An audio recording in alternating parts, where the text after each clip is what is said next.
My name is Victor Ufot, and I'm passionate about wealth creation. I'm of the firm belief that it takes just one risk taker to create generational wealth. I'm a risk taker, I'm a crazy risk taker, but I believe in taking calculated risks as well. I'm passionate about making an impact and being a blessing to my generation.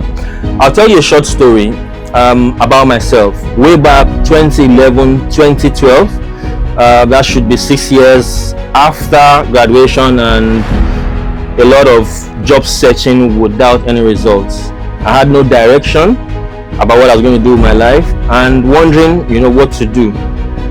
At this point still, I was developing myself on a process of self-discovery, reading a lot of books, watching a lot of videos online, personal development videos, and I heard clearly and started seeing visions of me speaking to large audiences. I didn't really understand it, but at that point I knew I was called for impact. That was part of my purpose. So naturally, I felt my purpose was to become a motivational speaker. And so I started connecting with motivational speakers. Like I tried to get in touch with Fela Durotoye, who was one of the most popular speakers at that time, but to no avail. And then I decided if I couldn't get across to Fela Durotoye, then I could get across to his proteges. I reached out to Steve Harris, who was also doing well under Fela Durotoye at that point in time, but it didn't work out with Steve Harris. I wanted him to mentor me and coach me in the whole speaking business. I also reached out to Remi Dairo, who was also one of Fela Durotoye's proteges at that time, and Remi Dairo took me in for a fee, training me and coaching me for a fee. And one of the most interesting things about that experience was that my first assignment, he gave me my first assignment, was to gather a small crowd audience to do my first speaking engagement. And so a small crowd of family and friends, and so I gathered my cousin, gathered my family members, gathered some of my friends, and I invited them for a presentation. A very difficult task, but I had to do it anyway. Now I had no choice, but of course I did it eventually. So here I am with a small audience. I did my first practicals. I can't remember exactly what the topic was, but I did my first practicals. It didn't turn out perfect, but it didn't turn out badly either, right? I learned a few lessons from that experience, but most importantly, I started conquering my fear of speaking to an audience, or the fear of messing up in front of an audience. So I started developing myself in the area of speaking, going out with Remi Dairo for speaking engagements, learning and watching and all of that.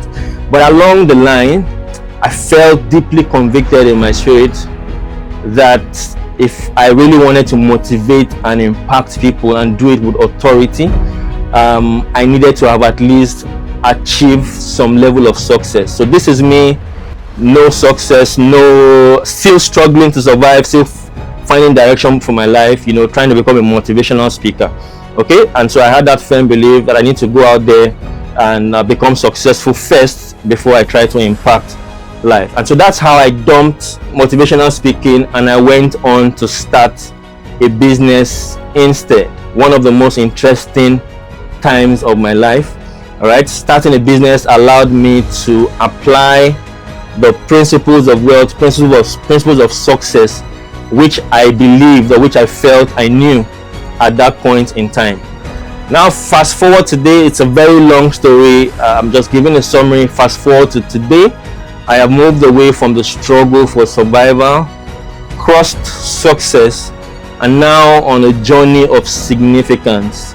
I'm not now a motivational speaker, but I believe I'm answering the call to impact lives. So in the next phases of my content, I'll be sharing content, I'll be sharing information that can help my audience and help people out there who are on the journey of success, wealth, financial freedom and fulfillment. Because now I believe I have paid my dues, I've done the dirty work, and I've gotten results. So a few areas we will be looking at on the journey. We'll be looking at money.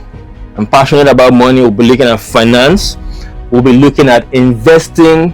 We'll be looking at nation building. Okay, a little bit about investing. We all know that real estate is one of the safest vehicles of investment.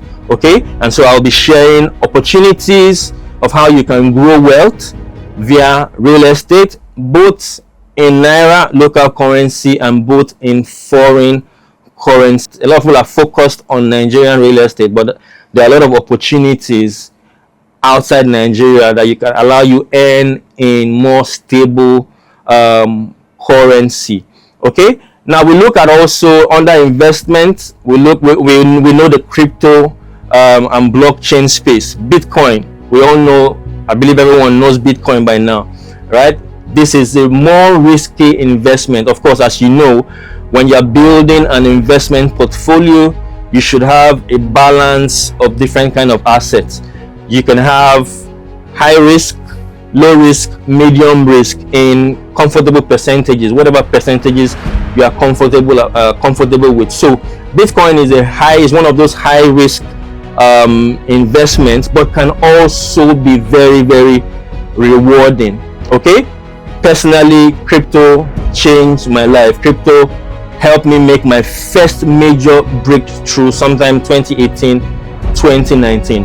But one thing you should note is that crypto is one asset that is strictly for risk takers, and this asset has turned thousands of poor people to millionaires and billionaires. Okay, that's about crypto. Another area that we're looking at is the area of money.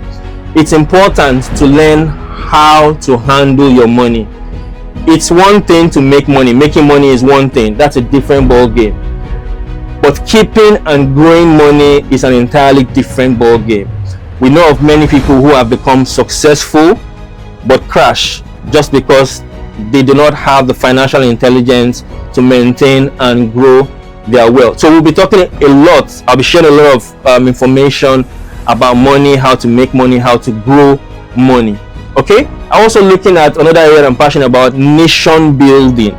Okay, looking at the present state of the Nigerian economy. It's in a sad state, but what are you going to do about it? It's not okay to just complain that the government is not providing this, or the leaders are not providing this. What are you going to do about it, and what is your own contribution to the growth of the Nigerian economy? Now, my belief is that if the nation Nigeria is going to be transformed, then the citizens first need to be transformed.